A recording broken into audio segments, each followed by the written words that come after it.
हे बघा, पाहूनच कळते की नाही ही चकली खुसखुशीत झालेली आहे आणि चकलीला काटे उमटलेले आहे आणि चकली अजिबात तेलकट झालेली नाही. पण चकली बनवताना अचूक प्रमाण आवश्यक आहे. चला तर चकली बनवण्यास सुरुवात करूया.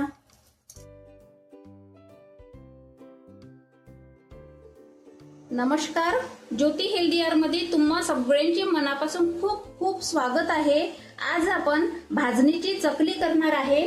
मी या भाजणीच्या चकलीमध्ये एक नवीन टिप्स आणि तेही महत्त्वाची सांगणार आहेत.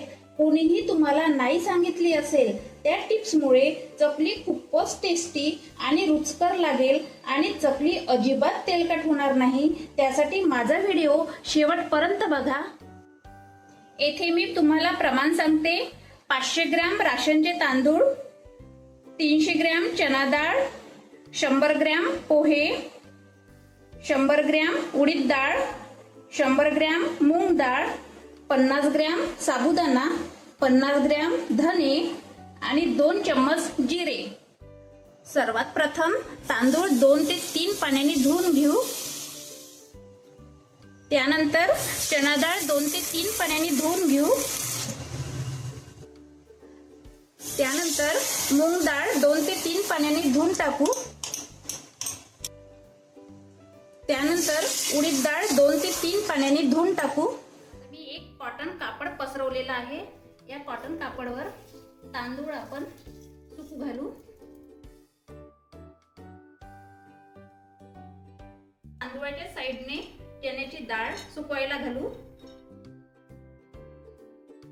याच पद्धतीने मूग डाळ सुकू देऊ. उडीद डाळ पण कापडावर घालू. हे चारही प्रकारचे धान्य रात्रभर सुकू देऊ. आपले धान्य रात्रभर छान सुकलेले आहे. यामध्ये थोडा दमटपणा असला तरी चालेल. आता गॅस ऑन करू. सर्वात प्रथम तांदूळ भाजून घेऊ. तांदूळ भाजताना रंग अजिबात बदलायला नको. तांदूळ खमंग फुलला पाहिजे. तांदूळ भाजून झालेला आहे. आता भांड्यामध्ये काढून घेऊ. त्यानंतर चना डाळ हलकीशी साधारण भाजून घेऊ. तुम्हाला मी महत्वाची टिप्स सांगते. तांदूळ मात्र असा तुटतपर्यंत भाजायचा. चना डाळ ब्राऊन भाजून झालेली आहे. आता ही चना डाळ तांदूळावरच काढून घेऊ. चना डाळीला असा फिक्कट डाग येईपर्यंत भाजायचं. त्यानंतर मूग डाळ साधारण ब्राऊन होऊ देऊ.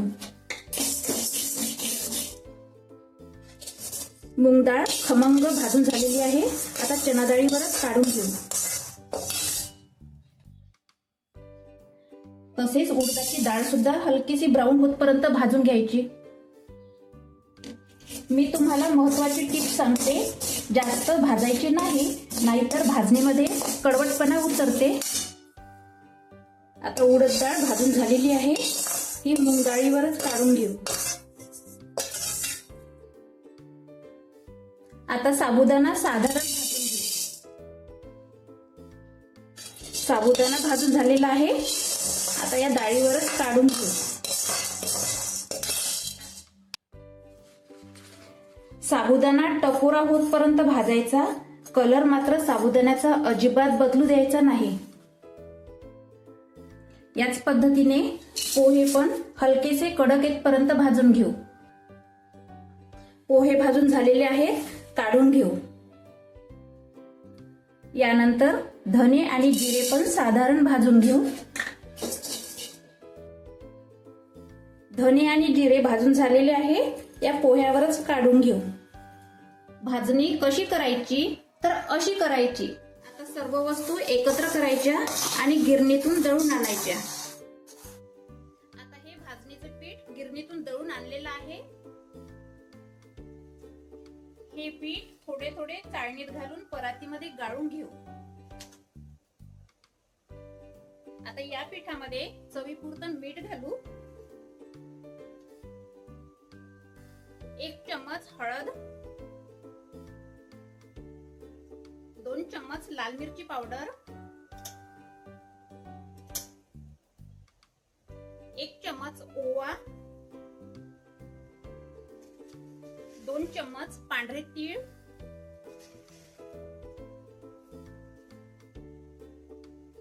1/2 चम्मच हिंग, 2 चम्मच जिरा,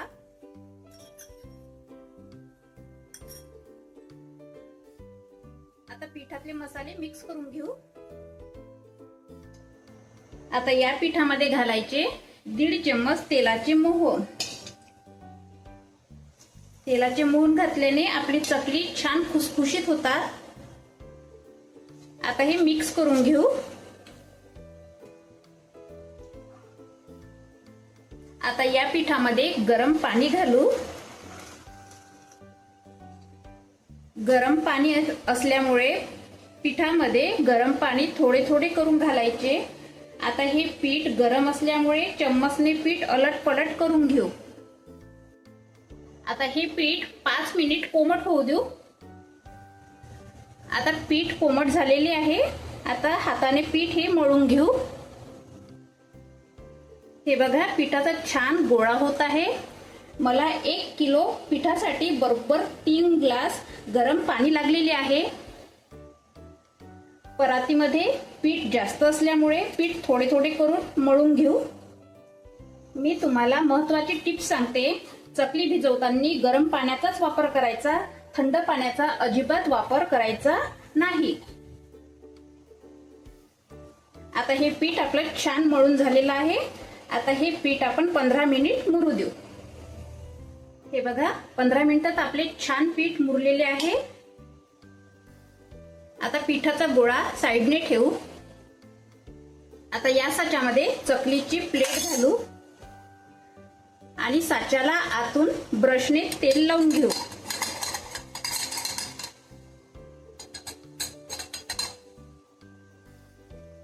आणि ताटामध्ये चकली पाडण्यासाठी ताटाला थोडे तेल लावून घेऊ आणि चकलीच्या पिठाचा असा लांब गोळा करू आणि साच्यामध्ये घालू। साचा बंद करून घेऊ आणि ताटामध्ये चकल्या पाडून घेऊ।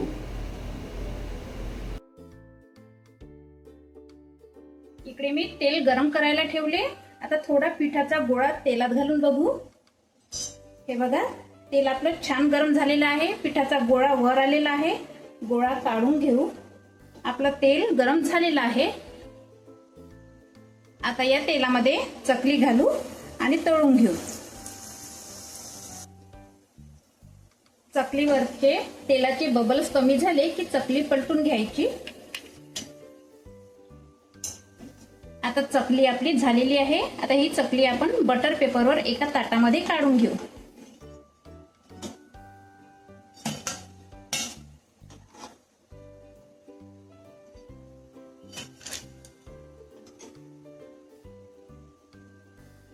अशाच पद्धतीने बाकीच्या चकल्या तळून घेऊ।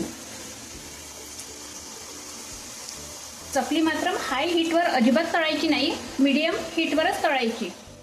या बघा या झालेल्या आहेत आपल्या खमंग चकल्या।